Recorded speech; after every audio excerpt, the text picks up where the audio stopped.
They called him Deathsinger.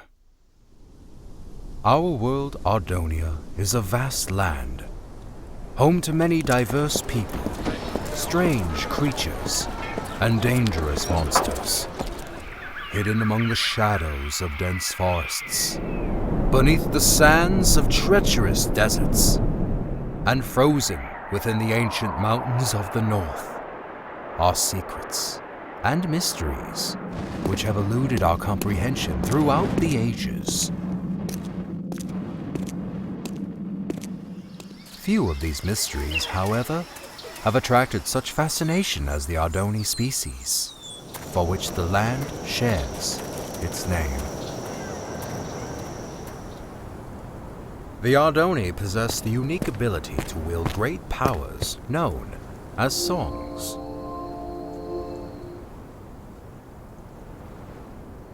The strongest of these powers were referred to as prime songs, and were deemed too powerful for the Ardoni to wield freely. Thus, they were given to the masters of the 4 Ardoni clans as a sign of peace and unity. Because of this, the clans were blinded to a great danger. From within the fires of the Netherrealm, an army set out to conquer the overworld. They vanquished the kingdoms and people of Ardonia as they spread across the land. But they were not to remain unchallenged.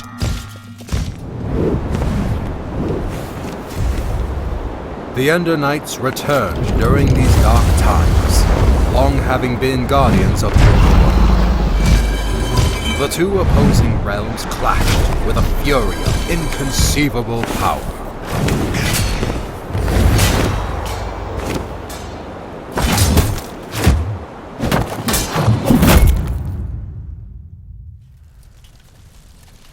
Yet the Nether had prepared well for this invasion, and even the legendary Ender Knights could not stop them. With no hope of victory, the kingdoms called upon the Ardoni to wield the prime songs. Reluctantly, the clans agreed and held a tournament to determine which Ardoni would become their champion and wield all 4 prime songs. One rose above the rest, persistent, cunning, and powerful. The champion had been found. When presented with the prime songs, however, he revealed himself as Ingressus, leader of the long-forgotten and dreaded Voltaris clan. Outraged, the masters refused to give Ingressus the prime songs, for it was due to their misuse of such power that they had been banished long ago. That night, while the clans debated their next course of action, Ingressus set out alone to reclaim the prime songs. One by one, he slayed the masters of the Kaltaris, Sandars, and Bendora's clan.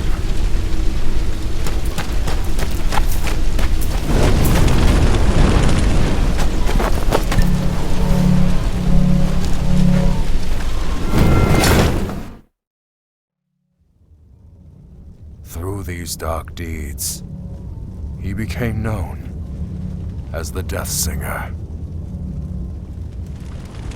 The 4th and final master, Aegis Nestoris, survived the massacre, thus protecting the last and most powerful prime song. The Ardoni mourned the tragedy. They vowed to hunt down the Deathsinger and to prevent him from obtaining the final prime song. It was at this time that the Voltaris clan returned from exile. However, even with their support, he knew that he was outmatched. With all of Ardonia now his enemy, there was only one place to turn. the Death Singer met with King Kronos of the Nether and formed the most powerful alliance ever known. And thus began the Great War. The Ender Knights rallied under King Rendor and fought the Nether head-on. The humans reassembled their armies.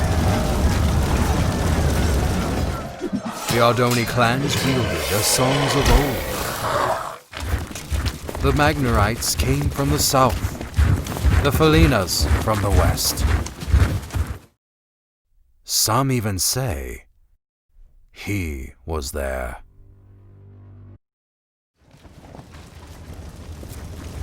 But despite everything, the Death Singer and the Nether armies could not be stopped. The tides of this conflict turned after a young Ardoni joined the fight. Skilled with the songs, Achillean Nestoris was able to unite and lead the armies to victory, which earned him the name of Tidesinger. With his leadership and the Ender Knight forces, the Nether army was forced to retreat back into the Nether.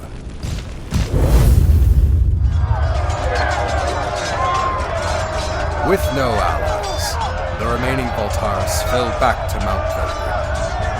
Here, the Tidesinger fought the Death Singer alone, and both were defeated. The Prime songs were recovered and distributed amongst the clans once more, signaling an end to the Great War.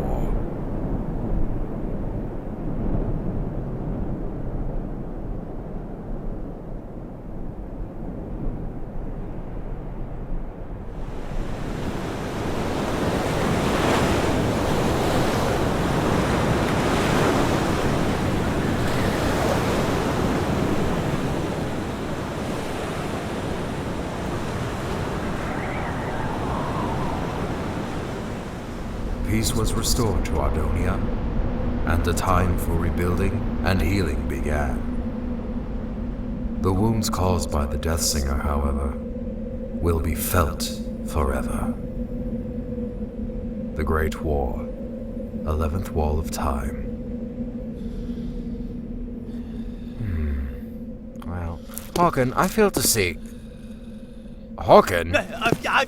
Yes, exactly! So, you see what this means, Thalius? Hawken, were you sleeping through... Look here! Where do the Walls of Time say the final duel took place?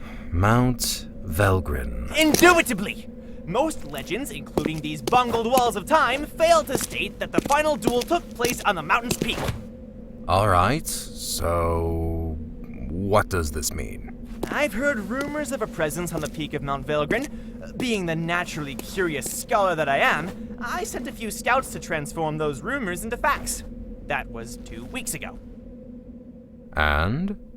What was their report? There was no report! None ever returned! Why do you think that is? I'm not entirely sure. The Voltaris, Thalius! The Voltaris! You think the Voltaris are at Mount Velgrin? Indubitably. I'm aware you've been hunting Voltaris ever since the Great War ended. So, I brought you here to inform you of this lead. It has been years since I lost the trail of the Voltaris. I should ride to Mount Velgrin and see for myself.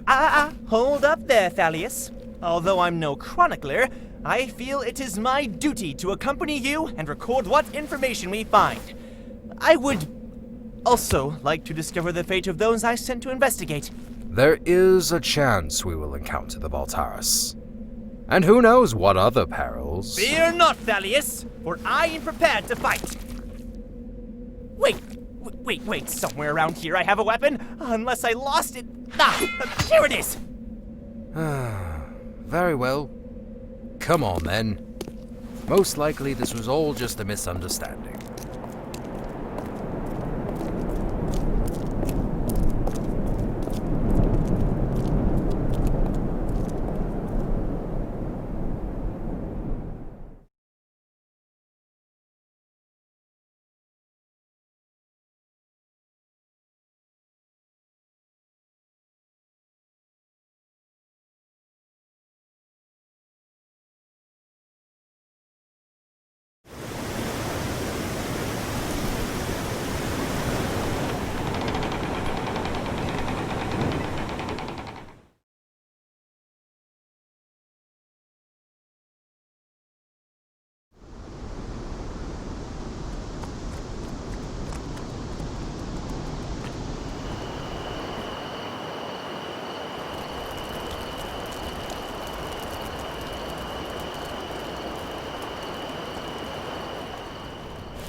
This is where I sent the scouts. Right here, Thalius.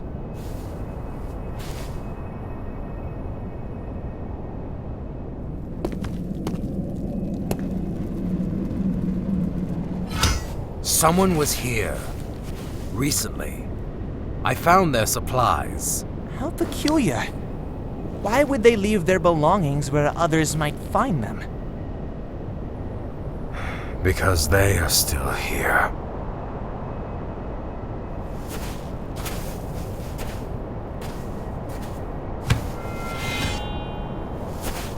You must be Thalius Sindaris. I've heard many things about you. And I have heard nothing about you. Oh, I know. I've made quite sure of that. So allow me to introduce myself. My name is Tigran Voltalis. As for you, Thalius Sindaris, I know who you are, champion, and I know what you've done to my clan. Your sword has slain many of my brothers, and once I kill you, I will take it and slay twice as many of yours!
So many years have we prepared for this, and you are not about to interfere.